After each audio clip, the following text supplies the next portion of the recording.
शहरातील पवनपुत्र चौक ते पारोळा चौफुली रस्त्याची अवस्था गेल्या अनेक दिवसांपासून अत्यंत खराब झाली आहे। रस्त्यात मोठमोठी खड्डे पडल्याने नागरिकांना रोजचाच त्रास सहन करावा लागत आहे। या रस्त्याची तातडीने दुरुस्ती करण्यात यावी, या मागणीसाठी उद्धव बाळासाहेब ठाकरे शिवसेनेच्या वतीने भजनी आंदोलन करण्यात आले। या आंदोलनात टाळ मृदुंगाच्या गजरात रस्त्यावर बसून ठाकरे शिवसेना पदाधिकाऱ्यांनी जोरदार घोषणाबाजी केली।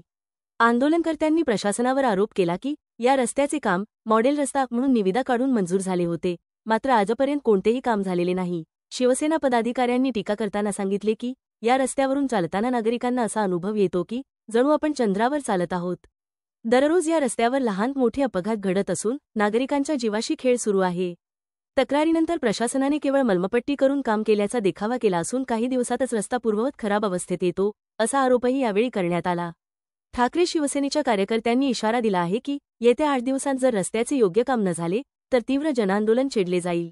यावेळी संदीप चौधरी, मिलिंद मुंदडा, मनोज बम, पंकज भास्कर, ज्योती चौधरी, सागर निकम, मनोज शिंदे, हर्षल वाणी, गौरव पाटील, पवन कुलकर्णी, वटू पाटील, प्रेम सोनार, तुषार चौधरी, भैया चौधरी यांच्यासह पदाधिकारी शिवसैनिक उपस्थित होते। हे आंदोलन होत आहे पवनपुत्र चौक ते पारोळा चौफुली हा मॉडेल रस्ता म्हणून निविदा निघालेली होती, परंतु आजपर्यंत या रस्त्याचं कुठल्याही प्रकारे काम झालं नाही आहे। या रस्त्याची अक्षरशः चाळण झालेली आहे।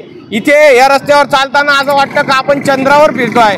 लोक वारंवार दुर्घटना होत आहे, ॲक्सिडेंट होत आहेत, पण हे लोक काय करतायत, फक्त आणि फक्त त्याच्यावर मलमपट्टी लावतात आणि सोडून देतात। या जनतेची यांना कुठलीही काळजी नाही।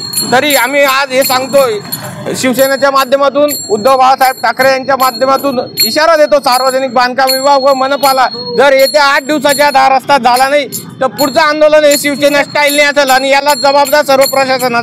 मित्रांनो आणि धुळेकर नागरिकांनो, आज चंद्रशेखर आझाद नगर शिवसेना उद्धव बाळासाहेब ठाकरे पक्षातर्फे पारोळा रोड येथील प्रचंड पडलेल्या अशा खड्ड्यांच्या विरोधात रास्ता रोको आंदोलन करण्यात आलेले आहे।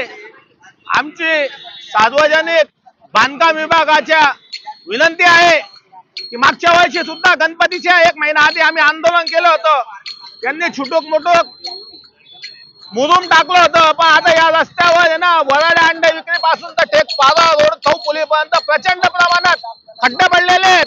या बांधकाम विभागाच्या अधिकाऱ्यांना आम्ही सकाळपासून कॉल करत आहोत, तरी ते इथं यायला तयार नाही। इथं रोज ऍक्सिडेंट होऊन राहिले, इकडनं शाळा आहेत, रुग्णालय आहेत, हॉस्पिटल आहेत, दवाखाने आहेत, अनेक लहान मुलं जातात, गर्भवती महिला जातात, त्या मार्केट आहे, रोज कोणाचं कंबरडं मोडणं, कोणाचा हात मोडून राहिले, कोणाचे पाठ मोडून राहिले। हे भ्रष्ट सार्वजनिक बांधकाम विभागाचे अधिकारी फक्त टक्केवारी खाऊ राहिले। ठेकेदार आणि सार्वजनिक बांधकाम विभागाचे अधिकाऱ्यांना जर दुर्घटना घडली तर तुमच्यावर सदोष मनुष्यवधाचा गुन्हा दाखल करण्यात येईल आणि सार्वजनिक बांधकाम विभागाचे अधिकारी आमचा फोन उचलत नाहीये। येत्या स्वरूपात इथं जर काही झालं तर तीव्र स्वरूपाचं आंदोलन करण्यात येईल आणि सदोष मनुष्यवधाचा गुन्हा दाखल करण्यात येईल। तर येत्या काळात शिवसेना उद्धव बाळासाहेब ठाकरे पक्षाच्या वतीने सार्वजनिक बांधकाम विभागाच्या कार्यालयावर प्रचंड स्वरूपाचा मोर्चा काढण्यात येईल अशी शिवसेना चंद्रशेखर विभागाच्या वतीने आम्ही मागणी करतो।